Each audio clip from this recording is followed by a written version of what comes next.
अस्सलामुअलैकुम नाज़रीन। Pakistan cricket team में 5 बड़ी तब्दीलियाँ। नए कप्तान आते ही पाकिस्तान क्रिकेट T20 में 5 तब्दीलियाँ की गई हैं। पाकिस्तान क्रिकेट टीम इस वक्त न्यूजीलैंड दौरे पर गई हुई है और इसमें कैप्टन है सुलेमान अली आका, वाइस कैप्टन है शादाब खान, अब्बास अफरीदी, अब्दुल समद, इबरार अहमद, हारिस रऊफ, हसन नवाज, इरफान नियाजी, जामदार, कुश दिल शाह, मोहम्मद अली, मोहम्मद हारिस, उमैर बिन यूसुफ, शाहीन अफरीदी, सुफियान मुतीन और उस्मान T20 का हिस्सा है।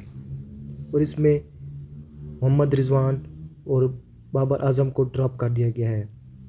इसमें अगर बात करें, पाकिस्तान इस वक्त यंग टैलेंट के साथ न्यूजीलैंड रवाना हो चुके हैं। देखते हैं अब ये स्क्वाड पाकिस्तान टीम के लिए कितना कारआमद साबित हो सकता है। लेकिन पाकिस्तान और न्यूजीलैंड के दरमियान पहला मैच 16 मार्च को खेला जाएगा, दूसरा मैच 18 मार्च को, जबकि तीसरा मैच 21 मार्च को, जबकि चौथा मैच 23 फरवरी को, जबकि पाँचवा और आखिरी T20 मैच 26 मार्च को खेला जाएगा। पाकिस्तान इस वक्त T20 में यंग प्लेयर के साथ मौजूद हैं। देखते हैं आज 16 तारीख को कौन सी टीम विन करती है। हम आपके साथ लम्हा लम्हा लम्हा बा लम्हा अपडेट शेयर करते हैं। ये था कि ब्रेकिंग न्यूज़। तब तक अपने और इस चैनल का ख्याल रखिए। Thanks for watching. अल्लाह हाफिज़। आपकी राय का कमेंट बॉक्स